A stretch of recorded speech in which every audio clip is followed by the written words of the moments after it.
Back now with OEG Chief Development Officer Bob Black. Bob, this has to be like the delivery of a newborn baby for you. You've been watching this, overseeing this project for years, and to finally see it all come to fruition tonight, what's going through your mind and your heart right now?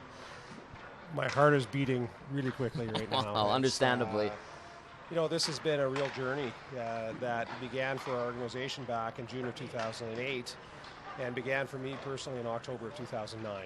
And so there were moments in time where we weren't sure that this grand aspiration would actually come to reality. Mm-hmm. And so it's incredible to look back on that history and to look out to what's all around us. And to see this magnificent building that is truly the realization of a dream for our organization. And, it's been a very personal journey for those that have been involved in it.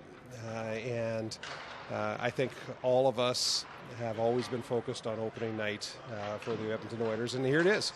How much pride comes in overseeing this project, and what can you tell the world? Because you travel a lot and you talk to a lot of different people when you talk about this facility, because Edmonton always had a facility that was good, but just kind of got the job done. Now, all of a sudden, this thing is a crown jewel. And for you, what do you tell people when they ask you, what's so good about this place? Well, addressing first the pride, I'll tell you that there's a tremendous amount of pride to just be involved in this process. And this has been, I referred to earlier, a personal journey. It's been a personal journey for all of us, including Daryl Cates. And this is what you're seeing before you, very much Daryl's vision for what could be accomplished.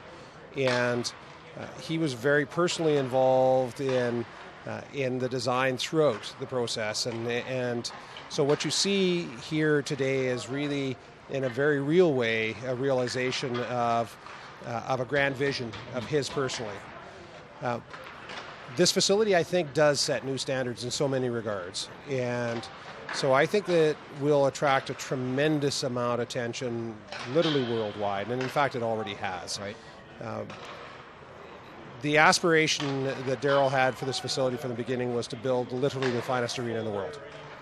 And that's no easy feat. It's no easy feat. Right. And there was a tremendous amount of research that went into that in all regards.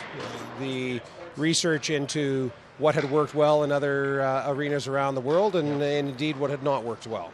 The research into how to create the very best leading edge fan experiences. The research into how to make this building operate seamlessly from a hardcore operations perspective. The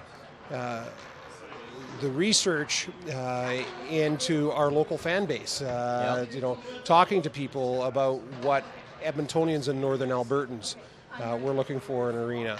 The research into how to get the best bang for our buck, because we had a hard budget on this that we didn't have any flexibility on.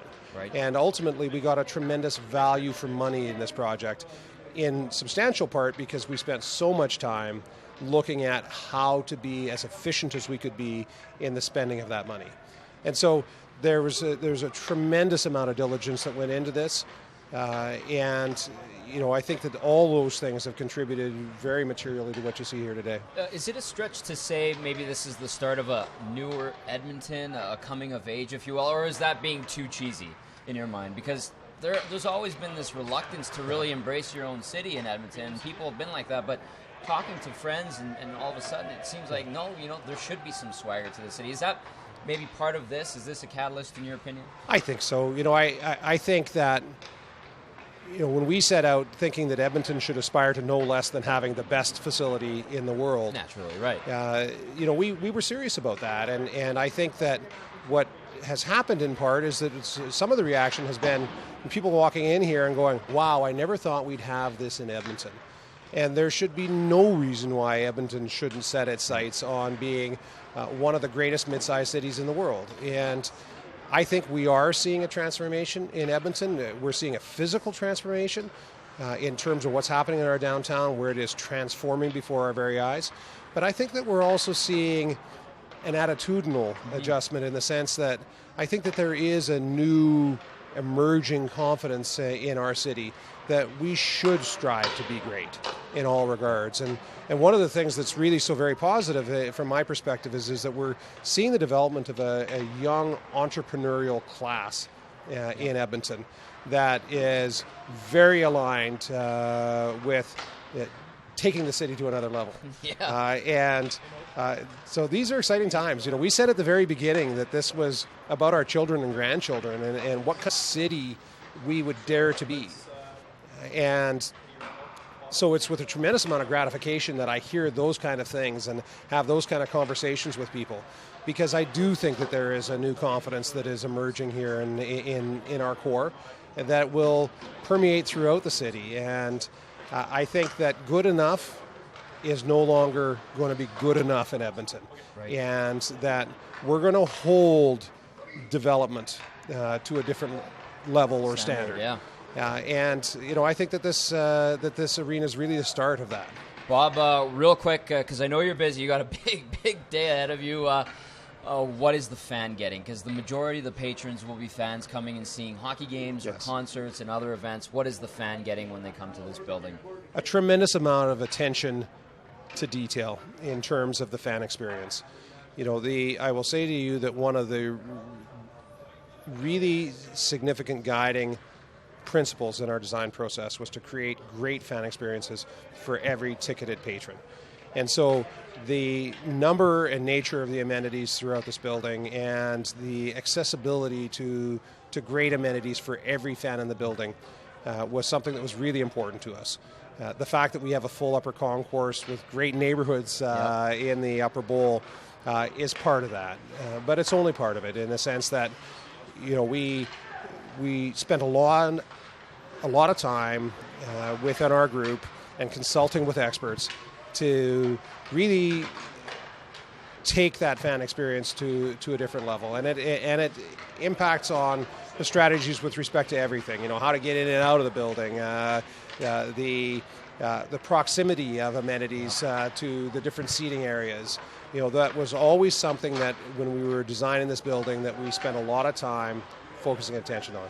Bob, it's a very special day for the city, for yourself, for everyone involved with this mega project. Thank you so much for doing this. Always appreciate chatting with you. Absolutely, my pleasure, and it's going to be a great evening.